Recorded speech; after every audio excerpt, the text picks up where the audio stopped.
इलाहाबाद शाम का वक्त संगम के किनारे पर रेत पर बैठा एक लड़का जो कि बहुत खामोशी से शाम के सूरज को डूबते हुए देख रहा था। उसकी आंखें देखने से लगता था कि जैसे उसमें बहुत दर्द है, पर उस दर्द के साथ गुस्सा भी था।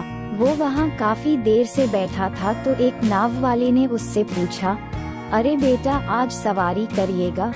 ये है राजस्थान के एक बड़े 11 से गांव के ठाकुर रुहान सिंह। उस लड़के ने नाव वाले की आवाज सुन उसकी तरफ देखा और सर हिला, बस हाँ कह दिया बिना किसी एक्सप्रेशन के, और फिर वो धीरे से उठ के उसकी नाव में चढ़ गया।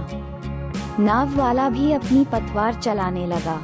रुहान उस नाव में खामोशी से लेटा हुआ था और आंखों को बंद कर एक ना जाने क्या सोचे जा रहा था।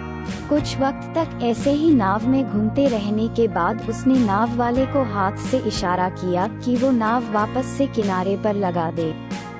उसने भी उसके इशारे के कहे मुताबिक नाव किनारे पर लगा दी। रुहान उतरा और उसे पैसे दे आगे बढ़ गया। संगम से निकल वो सीधा हनुमान मंदिर के रास्ते की तरफ बढ़ गया था। उस रास्ते पर जैसे जैसे वो बढ़ता जा रहा था, उसके कानों में शाम की आरती की और घंटियों की आवाज सुनाई दे रही थी और साथ में बढ़ती ही जा रही थी। वो चढ़ाई चढ़ के ऊपर आया और खड़ा होकर साउथ इंडियन महादेव के टेम्पल को देखने लगा और फिर एक नजर डाल वो वहां से चल दिया। बहुत से लोग इस वक्त दर्शन करने आए हुए थे, पर उसे देख के लग रहा था जैसे भगवान और उसकी जन्मों से बैर है। वो ना किसी मंदिर में गया और ना ही किसी मंदिर के सामने हाथ जोड़ा। वो बाहर आया और गाड़ी जहां उसने पार्क की थी, उसने वहां आके अपनी गाड़ी ली और चल दिया इलाहाबाद की सड़कों पर। वैसे शाम के वक्त इलाहाबाद को सड़कों का मजा ही कुछ और होता है। आप कभी भी यहाँ घूमने जाए तो रात में जरूर बाहर निकले, और खासकर यहाँ का सरस्वती घाट रात के वक्त स्वर्ग से कम नहीं लगता है। सामने बहती गंगा जमुना और सीढ़ियों पर बैठकर उसको देखना बहुत ही सुखद आनंद देता है। यहाँ की सड़कों पर आपको भीड़ मिलेगी, पर जब आप वहाँ की भीड़ भरी सड़कों का आनंद लेंगे तो आपको पता चलेगा कि आखिर इलाहाबाद है क्या चीज है। आपको यहाँ खुसरो बाग भी मिलेगा। यहाँ के हर फ्लाईओवर पर आपको गंगा कहाँ से निकलती है और कहाँ तक जाती है उसका दृश्य बना होगा। रुहान इन्हीं सब को देखता हुआ गाड़ी चला रहा था। वो सिविल लाइंस से होता हुआ आगे बढ़ ही रहा था कि तभी उसके फोन की घंटी बजी। उसने फोन देखा तो उस पर माँ शो हो रहा था।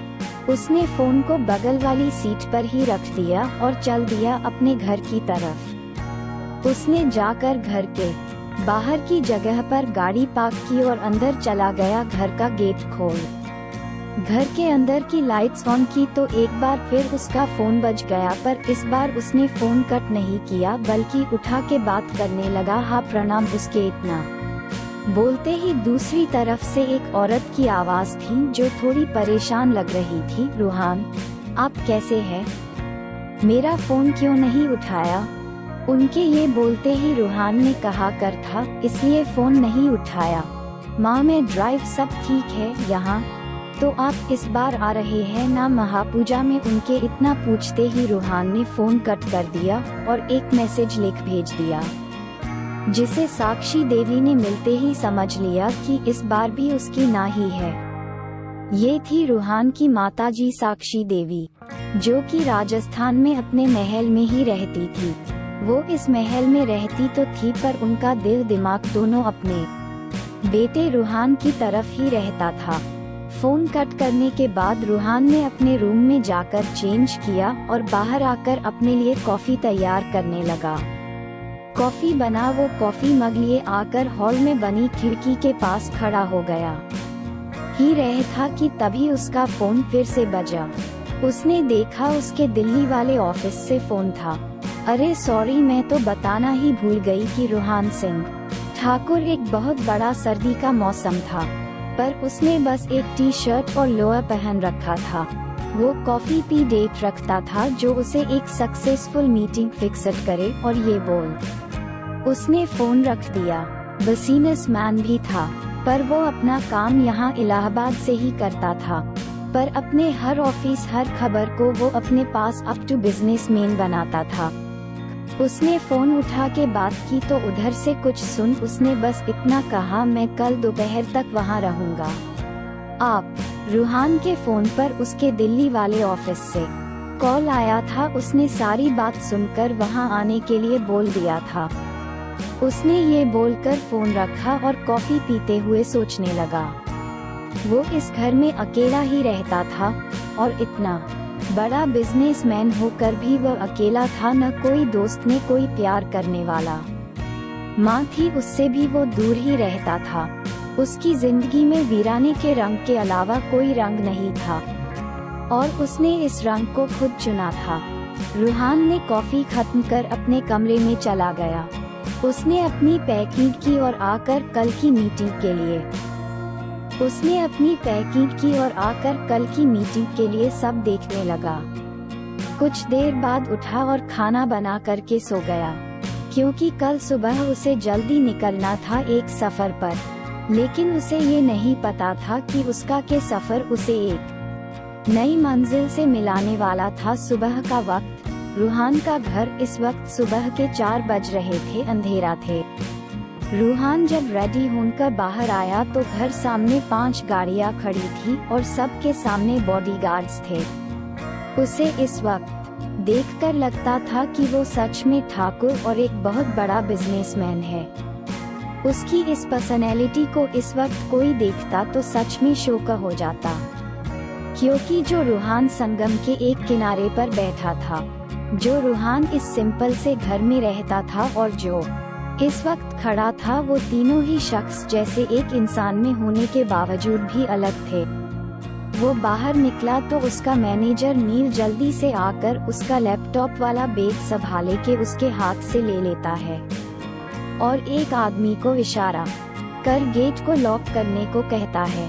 एक आदमी गेट लॉक करता है और रूहान आकर बीच वाली गाड़ी में बैठ जाता है। उसके बैठते ही नील और बाकी सब भी अंदर आकर बैठ गए। गाड़ी एक लाइन से आगे बढ़ गई। रूहान एकदम खामोश बैठा था। उसकी गाड़ी आकर बमरौली एयरपोर्ट रोकती है। इस एयरपोर्ट पर 2 तरफ की फ्लाइट आती है। पहली है एयरफोर्स की और दूसरी है दिल्ली जाने वाली, और जो दिल्ली जाती थी वही शाम को 4 बजे वापस भी आती थी। रूहान का प्लेन वहां खड़ा था। वो गया, चेकिंग करा के उसमें बैठ गया अपने मैनेजर और बाकी गार्ड्स के साथ। राजस्थान, दोपहर का वक्त। राजस्थान की रेत पर एक लड़की भागते हुए चली जा रही थी। उसने अपने बैग को एक हाथ से कसके पकड़ रखा था। तभी पीछे से उसकी एक दोस्त ने उसे आवाज लगाते हुए कहा, अरे रूहानी, जरा ठहर यार, मेरी तो जान ही निकल जाएगी। तू थोड़ा धीरे चल, नहीं तो मैं मेरी सगाई से पहले ऊपर चली जाऊंगी, बस कर यार। रूहानी ने बिना पीछे मुड़े उससे कहा, जानती है ना आज मासी जी हाँ यार गिन्नी रही है घर, और दीदी ने कहा था जल्दी आने के लिए। अगर हम जल्दी नहीं पहुँचे तो उनकी डांट और तानों से हमें इस बार दीदी भी नहीं बचा पाएंगी, तो इसलिए घर पहुँचना बहुत जरूरी है। एक तो तेरी उस खटारा स्कूटी ने बीच रिश्ते में धोखा दे दिया। जब उसकी जरूरत होती है तभी ऐसा होता ही भाग, ये कहते हुए वो दोनों भागे जा रही थी। गिन्नी ने लंबी लंबी सांस लेते हुए उससे कहा, अगर आज तेरी माँ और पापा होते तो तुझे कोई नहीं डांटता, और अगर तेरे पिता एक होते तो तुझे मासी के तानों से बचा लेते और उनका मुंह हमेशा के लिए बंद कर देते, फिर वो तुझे कभी नाजायज नहीं बोलती। ये सुनते ही रूहानी के भागते हुए कदम रेत के एक टीले पर रुक गए। आखिर क्यों रूहान महापूजा में नहीं जाना चाहता? आखिर क्या बात है जो वो ऐसा है? क्या है रूहानी की जिंदगी का सच?